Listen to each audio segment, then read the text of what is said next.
in your World Tea Expo blog, you went along and saw Max's presentation. And his class was Why Are Great Tea Serving Awful Tea? What were the points from Max's presentation that sort of hit home for you?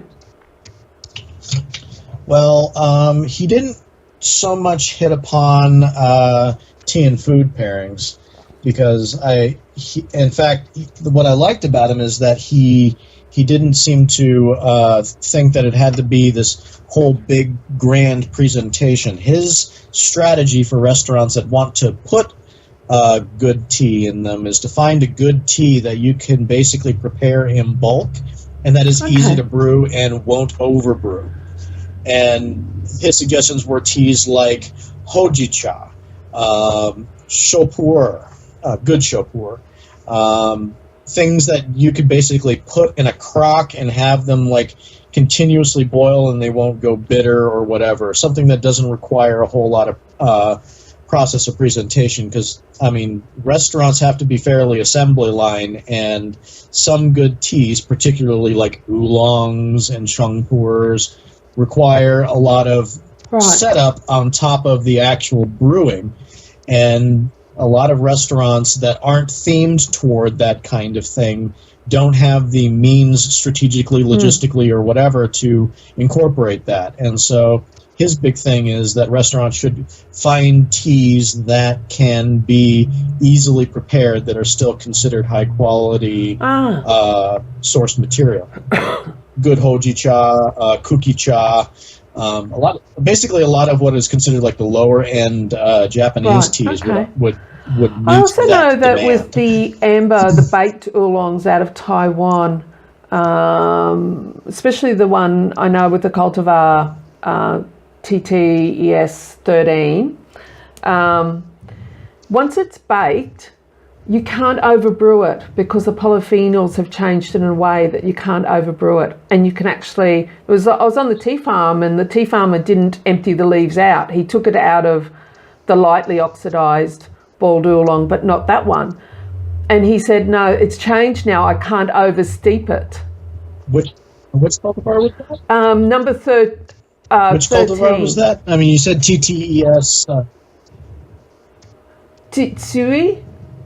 Is that how you say it? So I don't know if it's the cultivar or it's the baking that becomes involved, that it actually holds it from being oversteeped, which is interesting because hojicha is like, it's baked. Oh, well, it's fried or baked. So I wonder if that helps that. Yeah. Baked, roasted.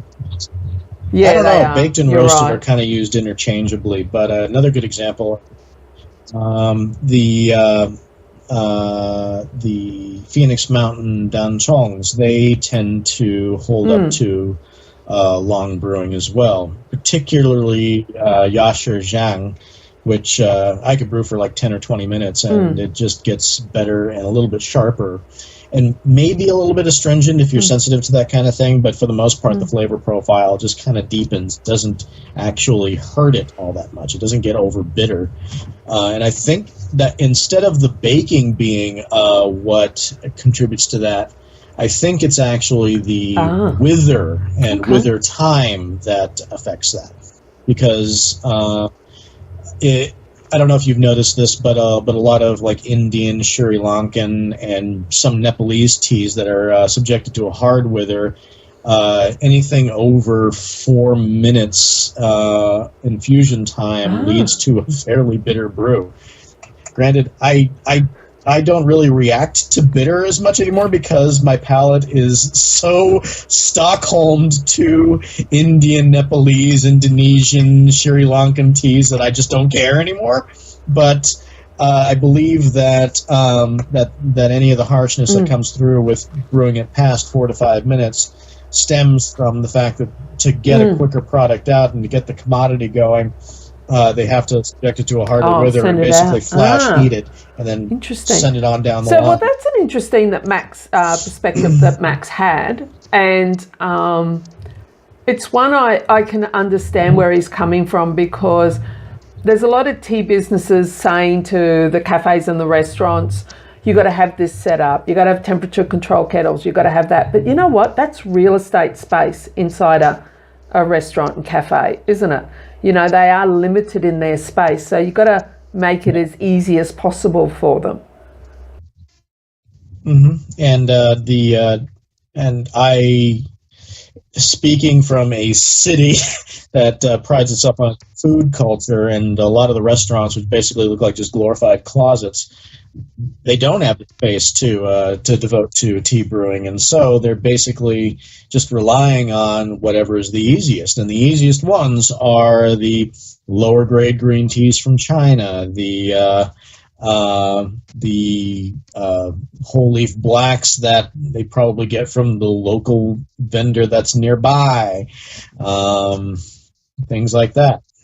I mean, that's why, like, in a standard, like, fancy pub here, the most common loose leaf green tea that you'll find is a jasmine green, because it can be brewed for 4 to 5 minutes, and all that happens is you get more jasmine for your buck.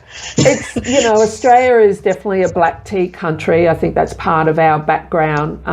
Even though Asian culture has been here for a long time, more than 100 years, it's the English style preparation, black tea, and it's still, I would say, 80% of the market here in Australia. You know, but right behind it's jasmine green tea. It's right there, you know, and I don't know whether it's because we've gotten used to it in the Chinese restaurants or what, but it's a very common one that people enjoy, especially, and then they feel like it's a little bit exotic when they order jasmine pearls, so they get the little balls and they think this is wonderful. So so and I think it's because it's cheap to source, and a lot of the Chinese processors have found a way to basically prepare those in bulk. I mean, there are the more traditional yin hao preparations where they basically do the smaller scale nets over the flowers type of thing, but there is an industrialized approach that's been implemented since, and I think that's why it's just easy to get, and it's easy to approach, and it's got a loud enough flavor that a Western tea drinker will think that they're drinking something fancy, but it still has a flavor that they could recognize.